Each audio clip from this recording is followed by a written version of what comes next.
The KeysDAN Show. It's the KeysDAN Show. I need a new theme for the KeysDAN Show. You might hear news. You might hear jokes. You never know what you're going to get on the KeysDAN Show. Yeah. What's up, party people? It's KeysDAN with RadioWhat.com, DJLittleRock.com, coming to you live in a living color from the Radio What Studios. And this is my podcast, The KeysDAN Show. If you want to tell your story, I encourage you to check out my other podcast, What Makes You Famous. Find it everywhere using the hashtag, What Makes You Famous. Now on with the show. Today on the program, 10 things you need to know today for Tuesday, August 6th, 2019. Number 1, Trump condemns barbaric shootings in El Paso and Dayton as death toll rises.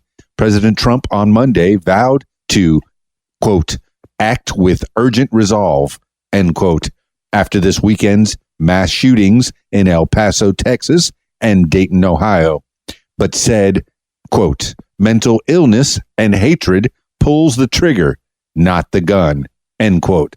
The death toll in the back-to-back shootings rose to 31 on Monday, 22 in El Paso and 9 in Dayton. And Trump said the U.S. must, quote, condemn racism, bigotry, and white supremacy, end quote, to address racially motivated violence.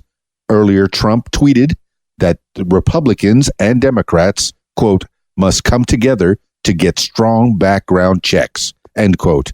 But he did not mention background checks in his statement. He also pointed to violent video games as a factor and suggested reforms to mental health laws that would, quote, better identify mentally disturbed individuals, end quote. Trump will visit El Paso on Wednesday. This is according to CBS News and USA Today.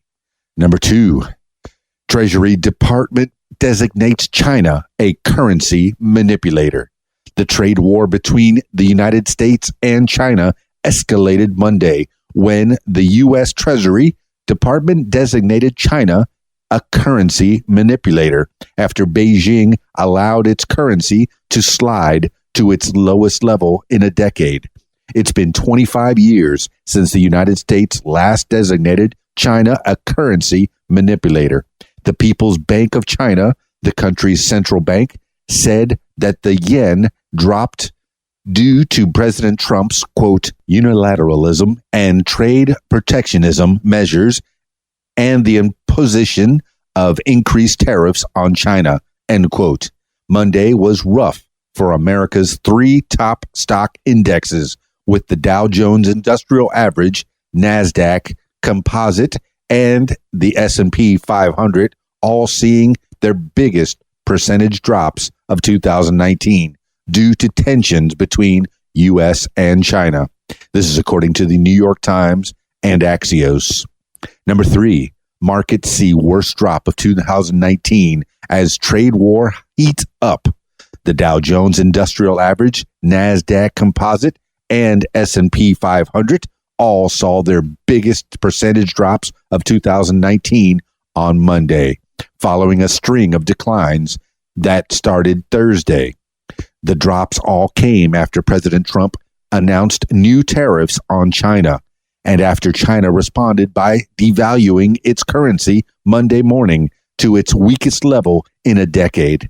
The Dow closed down 767 points at the end of the day for a 2.9% drop. The tech-heavy NASDAQ, meanwhile, closed down 278 points, or 3.5%, and the S&P 500 went down a total of 87 points, or 3%. Stock futures mostly rebounded Tuesday morning when China's central bank stabilized the yuan after setting its reference rate lower than the psychologically important level of 7 per dollar. The Associated Press and MarketWatch were the sources for this. Number 4, Trump campaign regularly posted ads on Facebook using the word invasion. Since January, President Trump's re-election campaign has posted more than 2,000 Facebook ads focusing on immigration that use the word invasion. The New York Times reported he also used the word invasion in several tweets regarding immigrants at the border. Trump's word choice is in the spotlight following Saturday's massacre at a Walmart in El Paso, Texas, which left at least 22 people dead. The suspect is believed to have written an online screed ahead of the attack, declaring it, quote, a response to the Hispanic invasion of Texas, end quote.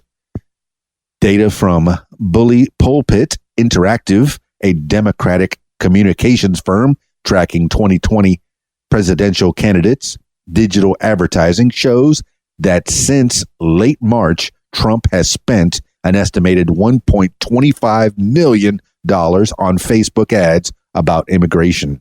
The, quote, invasion ads were a small portion of the ad buy, the Times reports, with most first running between January and March, and a few dozen launching in May.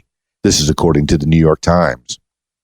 Number 5, reports North Korea stole $2 billion through cyber attacks to fund weapons program. A new United Nations report states that North Korea is using, quote, widespread and increasingly sophisticated, end quote, cyber attacks to steal money to fund its weapons of mass destruction programs. Reuters says the confidential report, compiled by a group of independent experts and obtained by Reuters on Monday, was submitted last week to the UN Security Council's North Korea Sanctions Committee. The report said that by stealing money from banks and cryptocurrency exchanges, North Korea has brought in an estimated $2 billion. The attacks are becoming harder to trace, Reuters reports, and the experts are investigating at least 35 incidents in 17 countries. These cyber actors are reportedly operating under the direction of the Reconnaissance General Bureau, North Korea's top military intelligence agency. This is according to Reuters. Number 6, Trump hits Venezuelan government with full embargo. President Trump issued an executive order late Monday freezing all U.S.-based assets of Venezuela's government, sharply escalating economic measures aimed at removing President Nicolas Maduro from power. The executive order immediately applies to all property and assets of Venezuela's government and its officials, prohibits any U.S. companies or individuals from dealing with them, and threatens retaliation for any foreign company or individual that does business with them. Currently, China and Russia conduct significant business with Venezuela. Under the new order, Venezuela joins Cuba, Iran, North Korea, and Syria as the only countries under full U.S. embargo. Maduro accused the U.S. of trying to sabotage ongoing talks with the opposition sponsored by Finland. This is according to Reuters and the Washington Post.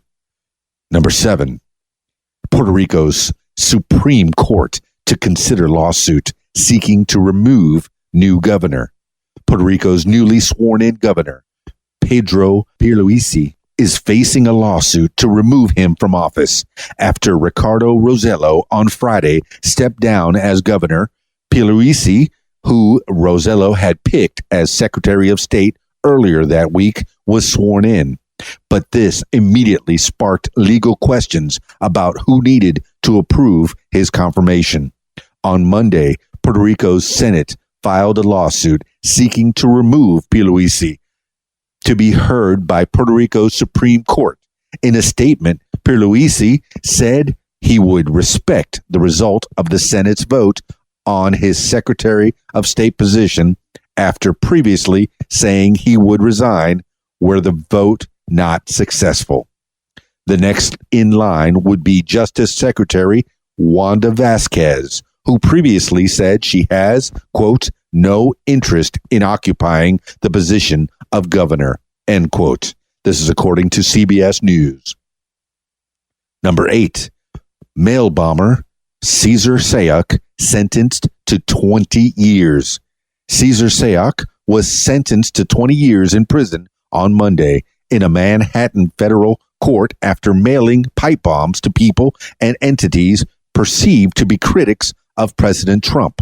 Sayoc sent 16 packages to Democratic politicians and news entities in October of 2018 and pleaded guilty to 65 counts and to sending the packages.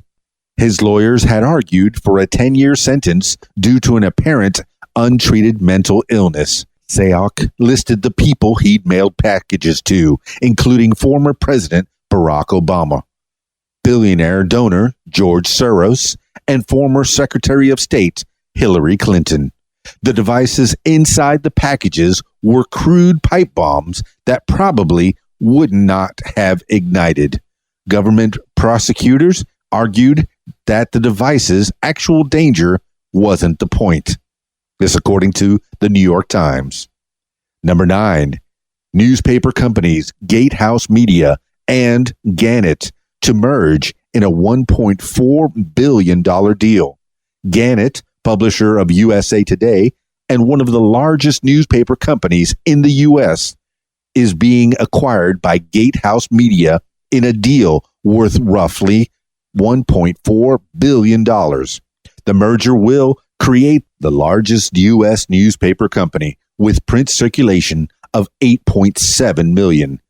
Media expert Ken Doctor told the Associated Press Monday. Combined, Gannett and Gatehouse Media will have more than 260 daily newspapers and more than 300 weeklies. Gatehouse Media is owned by the New Media Investment Group and said it will work on a digital transformation of its newspapers.